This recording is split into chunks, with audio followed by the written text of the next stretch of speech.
Om Namah Narayana, Om Namah Shivaya, Shiva Om, Shiva Ham, Om. Welcome to another Satsang with your host Chuck the Yogi from the Yogi Cave after a slight reprieve.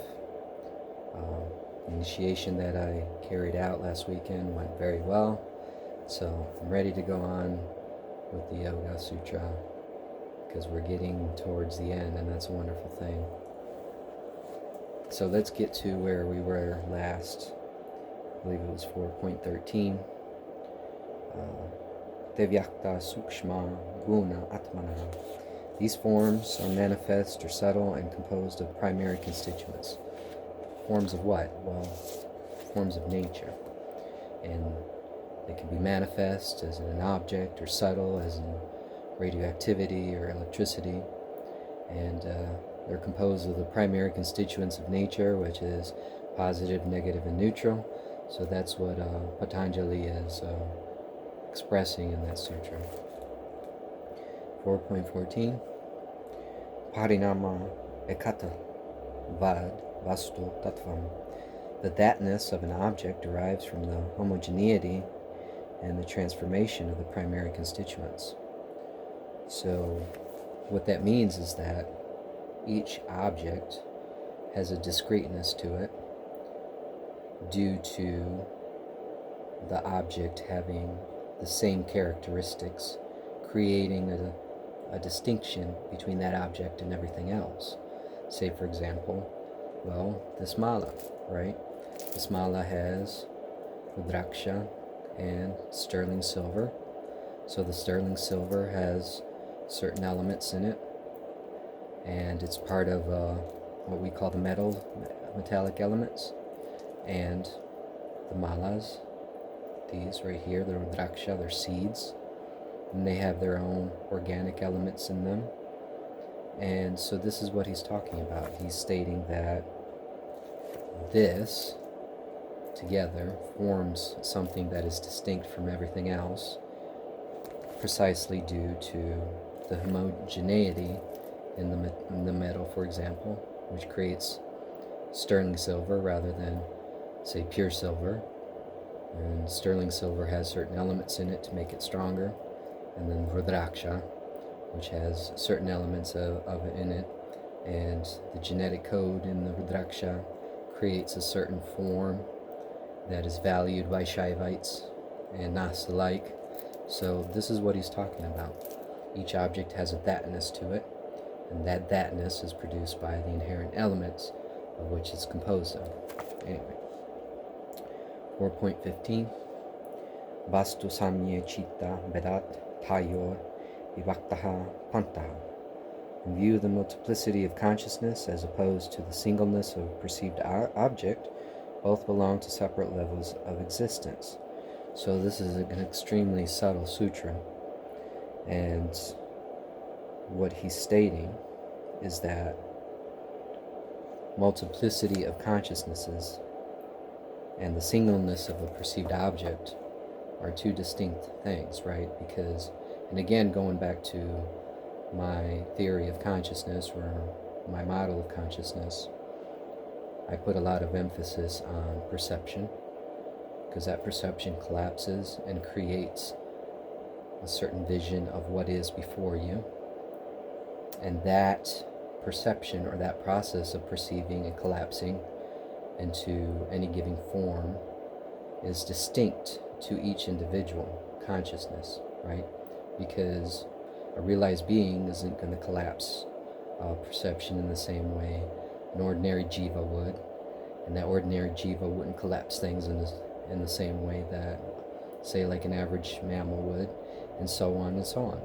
So even though that collapse of that perception creates a sense of a singleness of this which is before you, it is very unique to the person or consciousness that is collapsing that wave function, so to speak.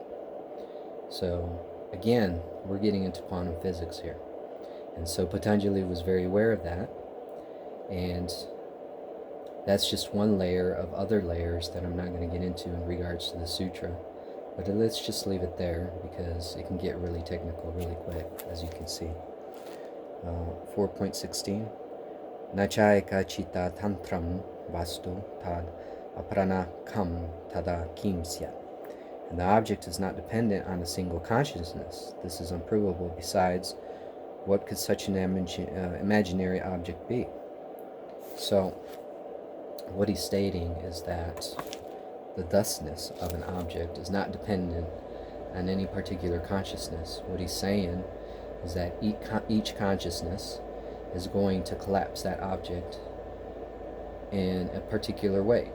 So, basically, this object is not dependent on any single consciousness. It is independent of any particular consciousness. So again, we're getting into perspective, we're getting into quantum physics, we're getting into multiplicity versus singularity of objects as well as consciousness. So it can get very complex and very confusing, but all we need to state in this for this particular sutra is that the object is not dependent on a perceiver. It can be something within itself, but it will be perceived differently by different consciousnesses. So let's just leave it there because it's easy to get confusing with this type of sutra. 4.17 Tadu paraga apekshitva chitasya vastu jan jnata ajnata. An object is known or not known by reason of the required coloration of consciousness by that object. What that means is that an object can be invisible to somebody. An object isn't necessarily a physical thing, it can be an idea, it can be a perception. So, just because it's invisible doesn't mean it doesn't exist, it just means that that particular consciousness cannot perceive that particular object. Just like, for example, we weren't able to understand radioactivity or X-rays or ultraviolet or infrared or anything like that until we had the instruments to measure those things. Same with, it wasn't until the 1930s that we understood that there were more galaxies than our own. As a matter of fact, there were many more galaxies than our own. So that was pretty recent. And that was because we didn't have the instrumentation to see or apperceive those objects. So this is what he's talking about. So the idea of perspective is extremely important when we're talking about yoga. Okay.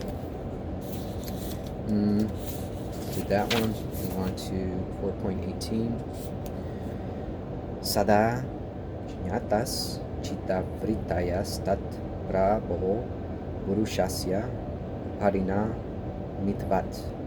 Fluctuations of consciousness are always known by their superior because of the immutability of the self.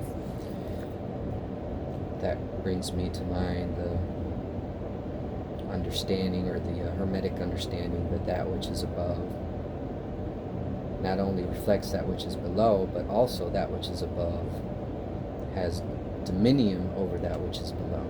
So there's a certain hierarchy, so to speak, of consciousness. When we're talking about Purusha, or the self, that's the ultimate consciousness, or the ultimate process of consciousness, and all these other variations of consciousness are just offshoots of that primary consciousness, which is Purusha.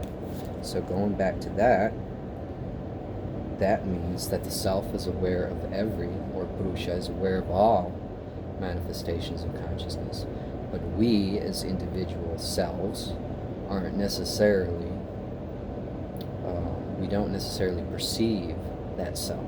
This is the key and the crux of yoga, is to reach a stage where we can apperceive that Purusha, that ultimate consciousness, and maybe even merge with it.